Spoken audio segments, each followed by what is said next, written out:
O poder transformador da confissão. Oséias 14, de 1 a 9. Eu quero tão somente ler inicialmente o verso 1 e verso 2 do capítulo 14 oferecido, e depois nós vamos ler até o 9 durante a mensagem. Oséias 14, de 1 a 9. Amém, irmãos? Vamos ler então o verso 1 e 2, diz assim: Volte, ó Israel, para o Senhor, o seu Deus. Seus pecados causaram sua queda. Preparem o que vão dizer e voltem para o Senhor. Peçam-lhe, perdoa todos os nossos pecados e, por misericórdia, recebe-nos, para que te ofereçamos o fruto dos nossos lábios. Amém, irmãos? A profecia, a palavra profética de Oséias é muito importante. O tempo que ele traz a sua palavra profética é importante nós analisarmos, para entendermos o que está acontecendo neste momento, para entendermos o que essa palavra tem a ver conosco hoje. Quem já leu esse livro, já percebeu que Oséias profetiza no Reino do Norte. É sempre bom lembrarmos essa situação do Reino do Sul e Reino do Norte. Alguns profetas falaram para o Reino do Sul, Judá, e outros falaram para o Reino do Norte, as outras 10 tribos.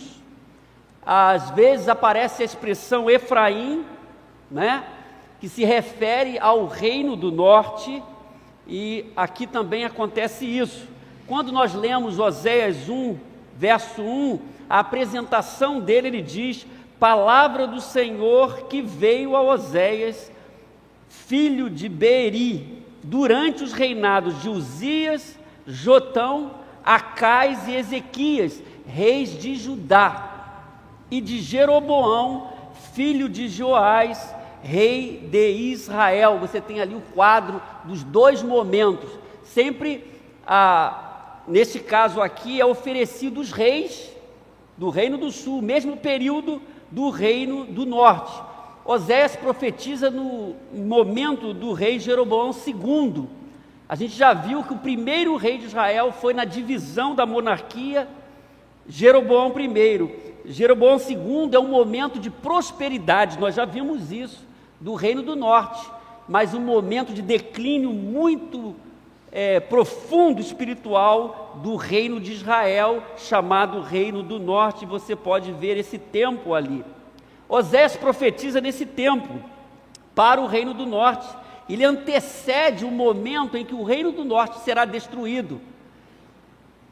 Em 722 a.C., a Assíria invade o Reino do Norte, como depois, posteriormente também, em 586, o Reino de Judá, como nós já vimos ao longo da meditação em Jeremias, o Reino do Sul também é invadido pela Babilônia. A palavra, então, do profeta Oséias, é um livro, sugiro que você leia essa semana, é uma palavra dura de condenação diante de um quadro espiritual, o que ele mesmo fala de prostituição espiritual. Prostituição espiritual. Quando nós lemos o capítulo 4, verso 12, o texto exemplifica essa realidade do quadro em que estava o Reino do Norte. 4:12, ele diz, na Nova Versão Transformadora, olha só como é forte a palavra: prostituíram-se cometendo adultério com outros deuses e abandonando o seu Deus. Olha só, o texto fala então de uma prostituição espiritual, de um adultério espiritual. O reino está prosperando, mas espiritualmente está declinando. Isso em todos os âmbitos do reinado desse tempo. Em 9:1 ele amplia essa denúncia, ele diz, Oséias 9:1: ó povo de Israel, não se alegre como as outras nações, pois vocês foram infiéis a seu Deus e se venderam. Olha só, irmãos, que é uma palavra muito forte. E se venderam como prostituta ao adorar outros deuses. Então o quadro é esse: eles abandonaram o altar de Deus e foram buscar outros deuses. Na linguagem do profeta Oséias, isso é prostituir-se, é deixar o altar de Deus e buscar outros deuses. Nós aprendemos e vamos aprender aqui no capítulo 14, que é o último capítulo, portanto, nós estamos pensando em transformação profunda, e aquele que deseja experimentar uma transformação profunda em sua vida, deve tomar 3 atitudes que o texto coloca inicialmente. A primeira atitude está no verso 1, é aceitar a exortação de Deus. Diante de tudo que Deus já tinha falado, usando o profeta, ele diz agora no verso 1 já lido: volte, ó Israel. Por que voltar? Porque tinha saído do caminho. Por que voltar? Porque tinha esquecido a palavra de Deus. Por que voltar? Porque estavam diante de outros altares e não do altar de Deus. Ele diz: volta, ó Israel, para o Senhor seu Deus. Nós sabemos, meus irmãos, em toda a palavra do Antigo Testamento, o povo de Israel em muitos momentos deixava o altar de Deus, e Deus levantava homens e profetas para alertar o seu povo. E aqui novamente: volte, ó Israel, para o Senhor, o seu Deus. E ele diz: seus pecados, já denunciados do capítulo 1 ao 13, seus pecados causaram sua queda. Olhe só, pecado não traz coisa boa. Os seus pecados causaram sua queda. Então é uma exortação forte. Quem precisa de transformação, Israel, o reino do norte, precisava de transformação, precisava voltar para o Senhor, porque não estava na presença de Deus. E é importante dizer que houve um tempo que eles estavam na presença de Deus. Isso pode acontecer com qualquer pessoa, um tempo na presença de Deus, e de repente alguma coisa leva aquela pessoa, aquelas pessoas a se afastarem de Deus. Então volta agora para a presença de Deus, a palavra. Volte para o Senhor, aceitar a exortação. E meus irmãos, é um quadro de pecado, é um quadro de afastamento, e para receber essa palavra, a palavra está sendo proclamada, e para aceitar essa exortação, nem sempre é fácil aceitarmos a exortação que vem de Deus, mesmo em situações difíceis como o povo estava. E aceitar a exortação de Deus requer essa humildade diante da denúncia que Deus estava fazendo. Não era Oséias que estava fazendo, era Deus que estava fazendo. Deus já tinha feito a leitura toda da situação espiritual do povo, e eles precisavam agora de humildade, de rendição, porque nem sempre quem está fora do padrão divino está disposto a aceitar a exortação que vem de Deus. A exortação que vem de Deus é a melhor coisa para nós, mas nem sempre nós queremos ou aceitamos ou reconhecemos. É preciso, para a transformação que Deus quer, então nós podemos dizer, para o nível que Deus quer levar você e me levar, nós precisamos aceitar a exortação que vem dele. Segundo, é preciso confessar os pecados a Deus, porque Deus já sabe que nós não estamos com nada, amém, irmãos? Deus já sabe de nossas limitações. Nós celebramos a ceia hoje e nos lançamos diante de Deus, do perdão de Deus, do sangue de Jesus, porque nós temos debilidades e fraquezas, e não há ninguém que não as tenha, todos têm. Mas na saúde que nós precisamos, na vida saudável que nós precisamos confessar os nossos pecados a Deus. E o verso 2 diz, é interessante isso, irmãos, leia devagar e pense nisso: prepare o que vão dizer. Olha só que interessante: prepare o que vão dizer e voltem para o Senhor novamente, e peçam-lhe, perdoa os nossos pecados, e por misericórdia recebe-nos, para que te ofereçamos o fruto dos nossos lábios. É mais ou menos o equivalente que chega mais perto disso aí no Novo Testamento, é o texto de Hebreus, né? O sacrifício de louvor, o fruto dos lábios que confessam o seu nome, porque quem está no altar, que não é o altar de Deus, não está celebrando, não está adorando a Deus. Olha que bonito é isso, meus irmãos. quando a gente confessa a Deus os nossos pecados. Então a confissão abre a porta da transformação. Não há transformação sem confissão, não há restauração sem confissão. Amém? Pois nós precisamos confessar para experimentarmos a ação de Deus em nossa vida. O Salmo 32, 3 diz: enquanto eu mantinha escondidos os meus pecados, Salmo 32, 3, o meu coração definhava de tanto gemer. Olha só, que quando a pessoa permanece num estado pecaminoso, sem confissão, aquilo traz o que as pessoas chamam, e nós aprendemos hoje, de somatização, que o nosso corpo sente uma doença que não tem origem física, mas emocional e até espiritual. Enquanto eu mantinha escondidos os meus pecados, diz o salmista, o meu corpo definhava, porque Deus não podia agir em minha vida. Então por isso que é importante confessar. Quando nós chegamos no Novo Testamento, o apóstolo João diz, texto citado hoje pela manhã, se confessarmos nossos pecados, Ele é fiel e justo para perdoar os nossos pecados e nos purificar. Duas coisas. Confessar aqui é concordar com Deus que nós somos pecadores, que estamos em algum erro naquele momento. Eu concordo com Deus, eu reconheço, porque Deus já sabe. Eu digo, o Senhor já sabe, eu também já sei, e eu confesso diante do Senhor os meus pecados. Mas Ele não só perdoa os pecados de João, mas Ele purifica. É legal isso, Ele dá um brilho na sua vida. Amém, irmãos? Então eu posso confessar os meus pecados. E a terceira atitude é renovar o seu compromisso, porque eu aceitei a exortação, confessei o pecado, e qual direção eu vou tomar agora? O texto disse, volte para o Senhor. Então eu tenho que tomar essa atitude da renovação do compromisso, verso 3. Olha só o verso 3.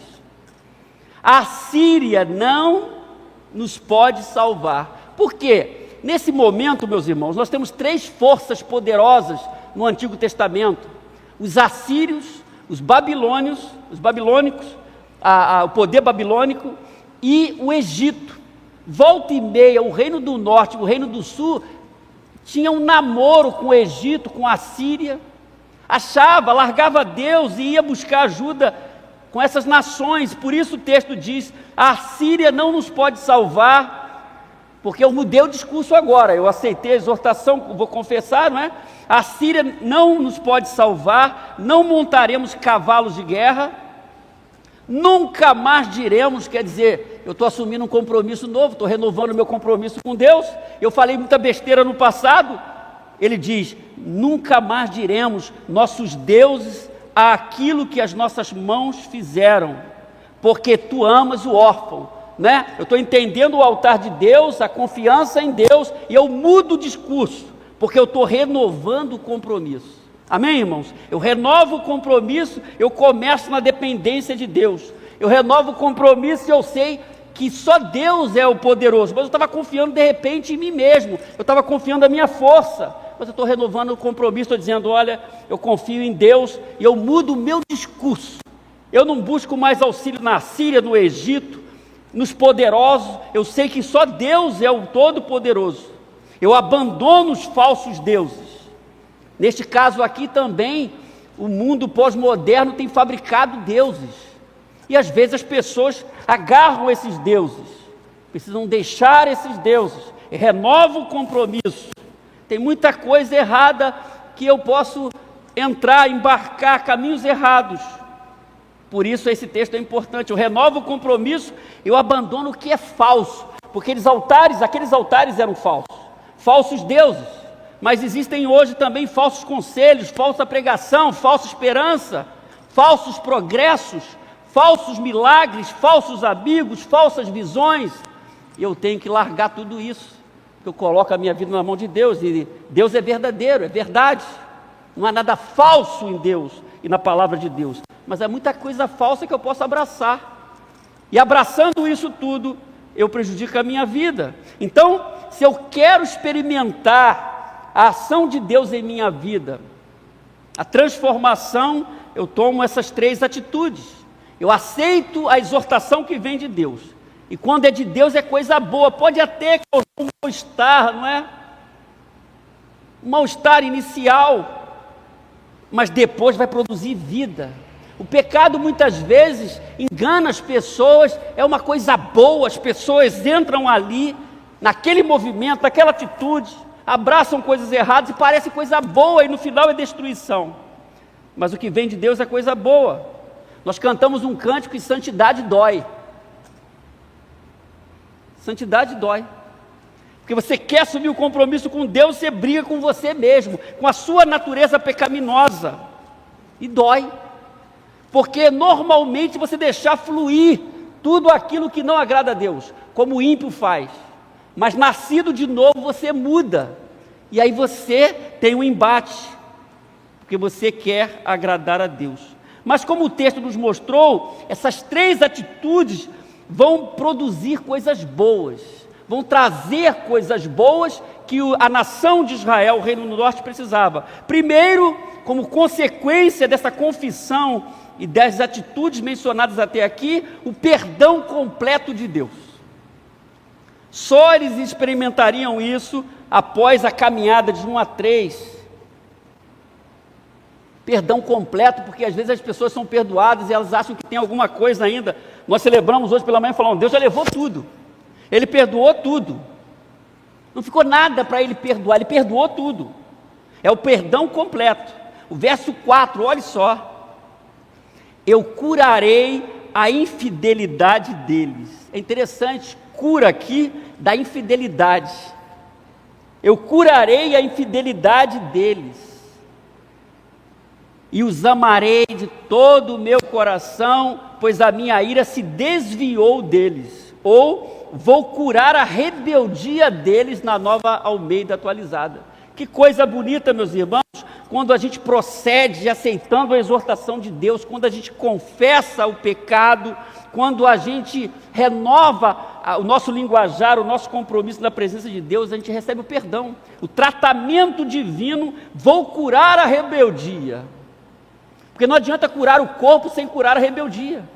Tem gente que está buscando cura física sem a cura da alma, aí vai para o inferno curado. Não dá, não é?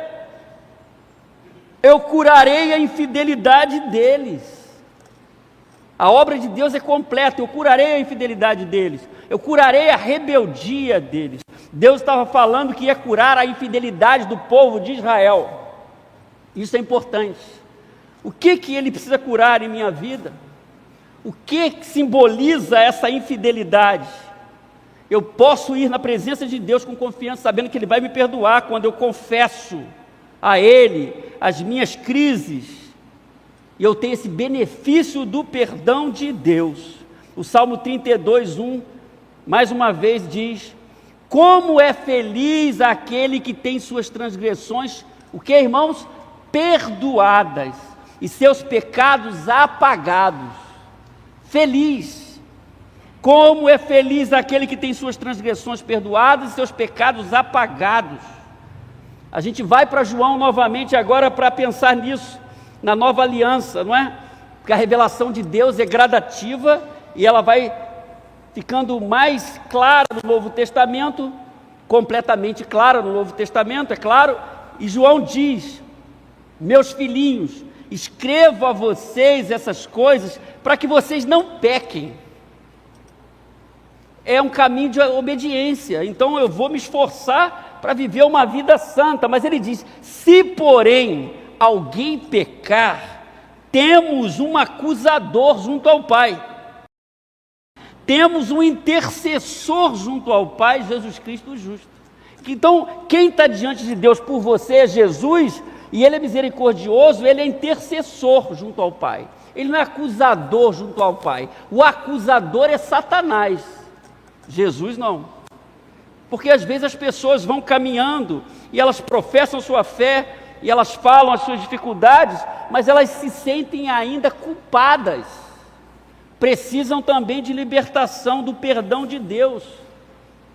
Você não vai acertar todas as vezes, mas quando pecar, você tem um intercessor junto ao Pai, Jesus Cristo, o justo.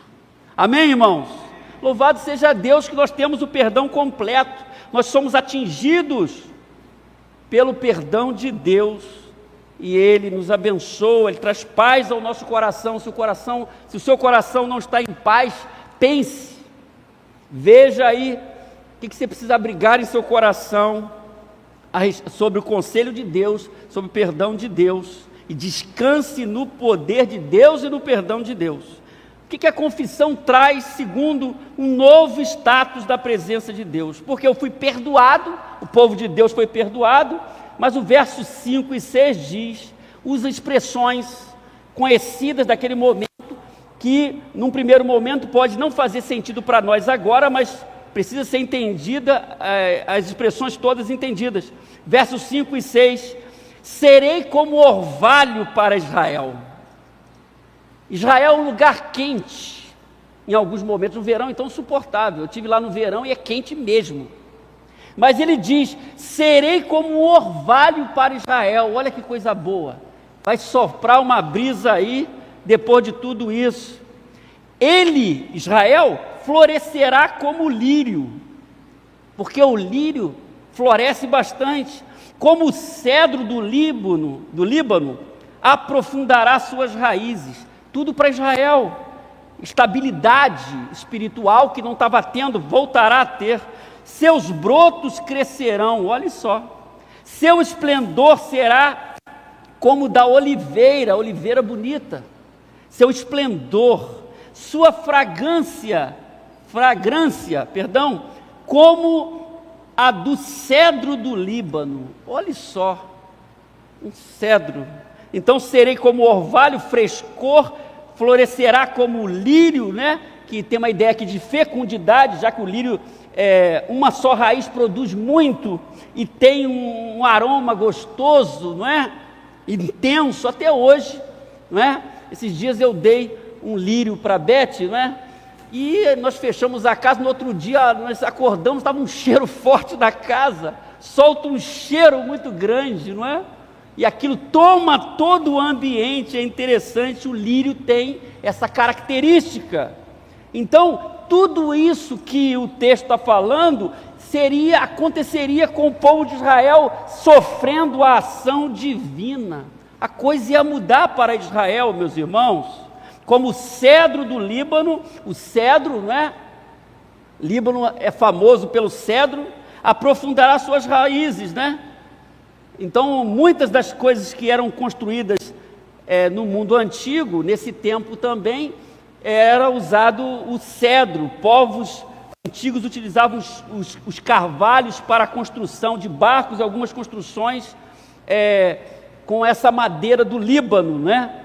É interessante isso, que a construção da casa de Deus teve esse cuidado por Davi antes de morrer, e Salomão terminou a construção buscando essa madeira preciosa e forte. Seus brotos crescerão, crescimento espiritual, declínio espiritual estava acontecendo, mas agora era crescimento, esplendor como a oliveira, fragrância como o cedro do Líbano. Amém, irmãos? É a nova condição que o povo de Deus estaria agora, através da confissão. A coisa mais parecida que nós temos, porque a gente sempre tem que olhar isso no Novo Testamento, é a palavra de Paulo à igreja de Corinto. Olha só, mas graças a Deus, que sempre nos conduz vitoriosamente em Cristo, e por meio do nosso intermédio, exala em todo lugar a fragrância do seu conhecimento. Porque para Deus somos o aroma de Cristo. Aroma de Cristo, entre os que estão sendo salvos e os que estão perecendo. Nós somos o aroma de Cristo. Lá, a palavra estava usando essas expressões para Israel, não é? O que ia acontecer nessa nova condição, que coisa bonita, um novo status na presença de Deus. É isso que Deus quer fazer na vida daquele que está longe, que trocou o altar de Deus, ou que está na idolatria, que não depositou a sua vida nas mãos de Deus, ou depositou e saiu, como era o caso do Reino do Norte. Oséias 4, 14, 7, na continuação do texto diz: os que habitam a sua sombra voltarão, reviverão como trigo, florescerão como a videira, tudo daquele tempo, não é, irmãos? E a fama de Israel será como do vinho do Líbano, a fama do vinho do Líbano. Olha só, florescerão, reviverão, a fama de Israel será como do vinho do Líbano. Então nós devemos atentar para isso, meus irmãos. O texto fala de um novo status na presença de Deus. O povo de Israel estava doente, precisava de cura espiritual, porque estavam se prostituindo com outros deuses. E no momento que eles aceitassem a exortação de Deus, confessassem todos os seus pecados e assumissem uma nova postura, mudasse a linguagem, eles iam caminhar, receber o perdão de Deus, Deus ia colocar a nação numa nova posição. É isso que Deus está falando, isso que acontece com a gente hoje. Nova condição, novo status, amém? Que a confissão traz, por fim, nesse texto, uma jornada debaixo do cuidado de Deus. Uma jornada debaixo do cuidado de Deus é diferente, porque Israel olhava para a Síria e buscava refúgio, Israel olhava para o Egito, buscava refúgio. Se nós considerarmos a história do povo de Israel desde Moisés, a Bíblia tem que fazer sentido, a gente vai encaixando as coisas, não é? Se a gente volta um pouquinho para trás, a gente sabe que por centenas de anos, o povo de Israel, o povo hebreu, ainda aqui hebreu, ele fica escravo no Egito. Depois Deus levanta Moisés e Deus liberta o povo do Egito, fica 40 anos no deserto e chega na Terra Prometida. E na Terra Prometida tem um período de juízes, por muitos anos, sem monarquia, sem rei. E depois começa a monarquia, e depois divide a monarquia. E quando divide a monarquia, eles olham de novo para o Egito, onde não deveriam olhar. Confiavam na Síria, no Egito, nos poderes humanos, e deixavam Deus. Olha só, meus irmãos, agora quando eu caminho nesse projeto divino, eu tomo essas atitudes, eu vivo debaixo do cuidado de Deus. É interessante isso, verso 8 e 9 termina assim, olha só. O que Efraim, nós já sabemos que Efraim se refere ao reino do norte, Israel. Algumas traduções trazem Efraim, outras trazem Israel. O que Efraim ainda tem com os ídolos? Está atrasado, pelo que eu falei da história. Nós aprendemos com a história para não sofrer mais em tudo. Mas às vezes a gente não faz uma leitura da história e a gente repete os mesmos erros. O que Efraim ainda tem com os ídolos? E Deus fala: sou eu que lhe respondo e dele cuidarei. Olha só, irmãos. Não é a confiança no poder dos deuses, que não são deuses. Ele diz: sou como pinheiro verde. Pinheiro verde, não é pinheiro seco, pinheiro verde. A seiva está ali. O fruto que você produz de mim procede. Quem é sábio, ele diz? Aquele que considerar essas coisas. Quem tem discernimento? Aquele que as compreender. O sábio que tem discernimento é aquele que considera e é aquele que compreende essas coisas que Deus está falando.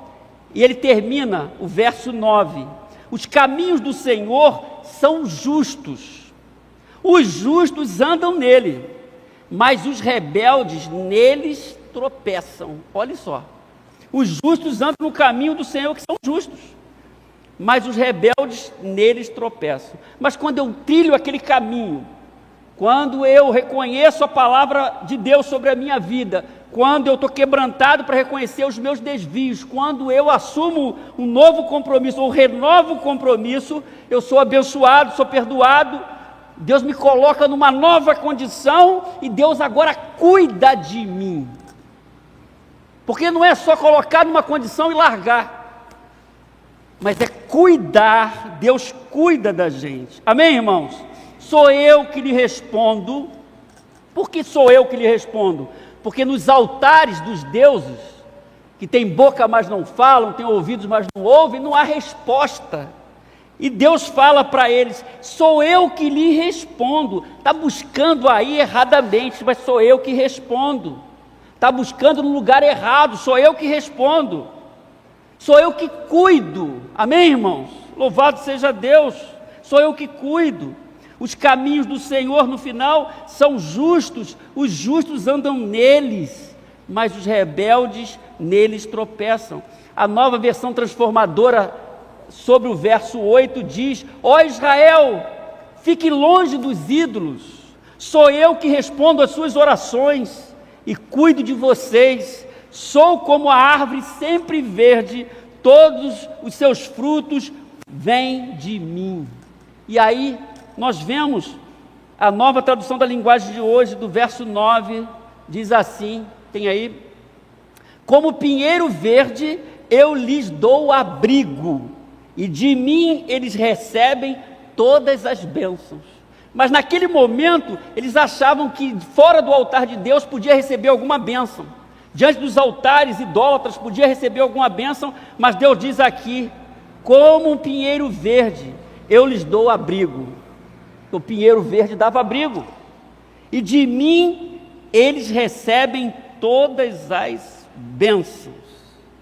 Então a conversa agora, Deus diz, não é com o ídolo, é com ele que fala, que ouve, que tem, traz discernimento. Efraim não pode ter nada mais com os ídolos, só Deus responde às orações, e responde mesmo. Você está aqui, desse culto, de repente Deus está trazendo um discernimento para você, está respondendo, trazendo uma palavra para você específica, para o seu coração, amém? Porque Deus responde. Louvado seja o nome do Senhor.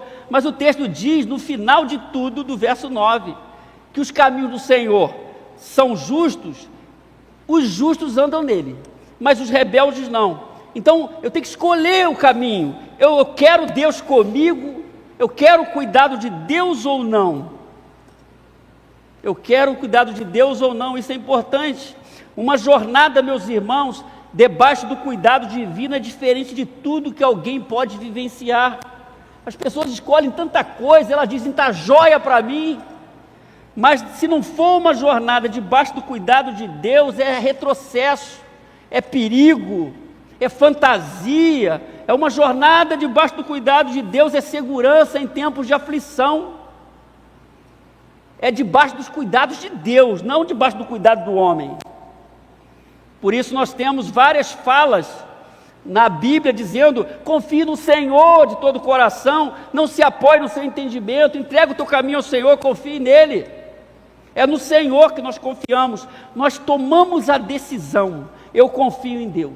Nem sempre vai ser fácil, nem sempre vai estar o sol brilhando, não é? Às vezes tem temporais, mas eu confio em Deus.